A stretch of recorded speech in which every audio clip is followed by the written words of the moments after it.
So in this video, I'm going to show you how to take a year off and travel the world like I've done. And I'll show you these 3 nifty guidelines that I've used to determine my needs to getting out there and making stuff happen.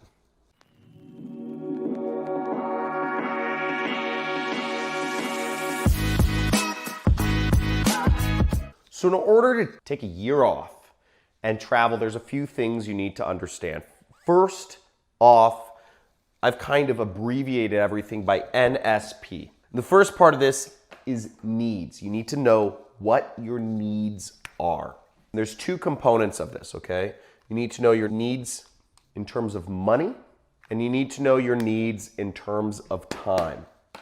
So needs in terms of money, we can look at a few things to determine what you need. First off, to even get anywhere in the world, it depends on where you're going to start. If you're taking a year off to travel, you could be starting at your own doorstep.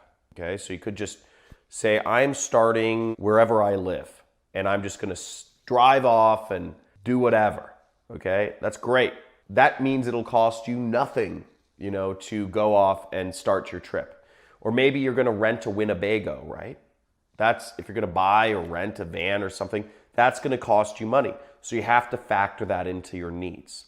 I'm going to use rough numbers for this, and just as a disclaimer, for this situation, I'm going to assume you don't have a lot because I don't know your individual case. You might have a mortgage. You might have a car payment. You might have a ex-wife who needs payments every month. You might have kids. Again, whatever those are things you'll have to calculate yourself into your base. But above your base is the stuff I'm going to talk about here, okay? So needs in terms of money, typically speaking, you're talking about a starting cost of $1,000, okay? You want a plane ticket to Thailand, it costs you about $750. And to get phone service in Thailand or something like that, or in Bali, you're going to have to pay some money just to get a data plan in these countries. You might have to pay another $50 or so. So there's starting costs to getting situated anywhere in the world. You might need mosquito repellent. You might need shots. You might need vaccinations. There's a number of things. You might need to pay for a visa. So moving to your first place generally requires, some money, wherever that is. If it's Europe or Asia or whatever. So let's say to start, it's $1,000. Now, when you're traveling, here are some rules of thumb to use. And just to give you my experience, I took a year off, I think it was my junior and my senior year, to just travel. And what I did was I traveled a bit of the world. I traveled all around Asia, Southeast Asia mainly. And there have been multiple points in my career where I've taken months off at a time to just travel. And so all of these numbers come from my personal experience in traveling and doing this myself. So if you want to travel on the cheap side, after you've gotten situated, original $1,000, you'll need about $500 per month. I'd say that's the absolute cheapest that 90% of people, I believe, would be willing to go. I'm sure there are people who can talk about how you can spend even less than $500 a month, but generally speaking, I figure that you need about $8 to $10 per night to stay at a hostel or something like that. And you need about, something like, $5 or so per night for food or per day for food. Because in lots of countries like Thailand or something, each meal is, $2 or so. Now, if you want to travel more comfortably, I recommend about $1,000. If you have $1,000 per month to spend, what you'll get is a little more what I call comfortable travel. You'll be able to spend a little more. You won't have to stay in a hostel. If you have $1,000 per month to spend, you can stay in a cheap hotel certain nights, okay, if you're traveling, that have, like shampoo bottles and conditioner and body wash so that you can freshen up, a couple times a week. And also you can pay for some nicer meals here and there, but really $1,000 a month gives you more flexibility to travel, okay? If you're just looking to stay situated in one place, with minimal amounts of travel, $500 a month is good. But if you're looking to take a train somewhere, or spend more money going to new countries and pay visa fees and stuff like that, that's going to cost you a little more. Okay, so you'll need a little bit more money to do that. And $1,000 a month will allow you to travel throughout, more countries, generally speaking. Now, if you'd like to be a little more comfortable traveling, $2,000 is a pretty good range to be in. If you want to take plane flights to new countries, every other week, or if you want to stay in a hotel or, a motel or something like that, if you want to generally eat what you want, $2,000 gives you roughly $60 or $70 per day to spend. And that gives you, $10 to $15 per meal. And it gives you, $30 to $40 a night, which is pretty reasonable for international travel. It won't necessarily allow you to be in like the first world countries, like hotels in like America or France, but you could travel first world countries like Europe and whatnot on $2,000 a month and stay in hostels. So realistically speaking, if we add all of this up, we can put a range of $500 to $2,000 per month that it would take to travel for a year. And the starting costs of any sort of travel are going to be about $1,000. So above and beyond whatever expenses that I don't know about that you have, that, it could be mortgage, car, I don't know what they are, but I can't calculate your expenses right here, It'll cost an additional $7,000 to $25,000 if you want to travel for a year. Okay, if you want to travel comfortably, it'll be about $2,000. If you want to travel you just want to do it, and you don't care how grody and you're staying in hostels every night and you're staying in cheap hostels every night and all that stuff, it'll cost you $7,000 for the year. But it's totally possible. These are good ranges to kind of go between. So those would be your needs in terms of money. Now let's talk about your needs in terms of time.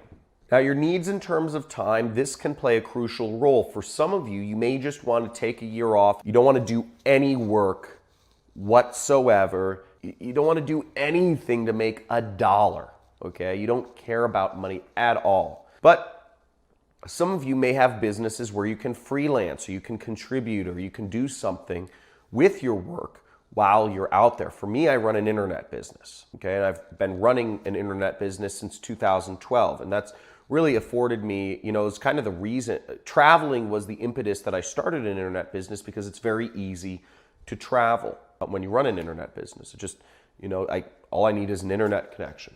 One thing you might want to consider if you're working a job, or you've been, you've had tenure and you're working a job for a long time, is maybe what you want to do is you want to work remotely for your company, or you want to do certain projects remotely on a monthly basis. And that's a perfectly acceptable way. You can earn some money, and this sort of situation can allow you to travel literally for life, because as you saw, to live comfortably overseas, you need about $24,000 per year. So working remotely with your job is a really feasible choice. Now, what you need to do is you do need to prepare for working remotely with your job. You need to let your boss know, and it depends on what sort of terms you are, but they could not pay your salary. So you need to, oftentimes, people want to account for, that their job lays them off while they're traveling.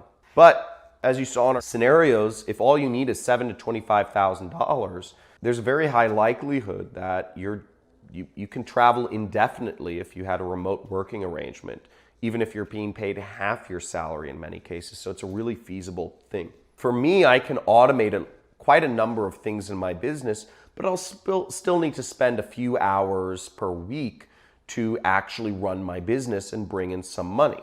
Now, personally, I have a lot of money saved up, so I could travel anyways. But if I wanted to continue having my business make me money, I'd still need to, focus on automating things. So knowing your needs in terms of time is important. How many hours per week do you need to be working, whether you have some sort of remote work arrangement or whatever. So you want to get your needs down. And also, this is going to go into, we're going to talk about this later, but this will affect some of the other steps. The second step is saving, and you want to save money and you want to save time. Now, it's obvious how much money we want to save. We want to save $7,000 to $25,000. Those are the numbers. Now, in terms of saving time, that's not so obvious. Now, for us, if you are traveling for a year, it depends on what it looks like for you. Again, if your needs in travel are just to not even do anything work-related the entire time, then you need all 24 hours a day. But if your needs are that, you're comfortable like me, I'm comfortable spending a few hours per week running my business, but, I want to travel the rest of the time, that factors into things. Let's say I only want to work 5 hours a week. I would need to do certain things in my business to make sure that, I automate certain activities that I'm required for so that I don't have to spend that time managing those activities. So my business runs itself more. Now, there's a number of activities I do in my business. For instance, I do a lot of training webinars. I have accountants and lawyers and bookkeepers and media buyer. I have all these people that always want to talk to me, salespeople, etc.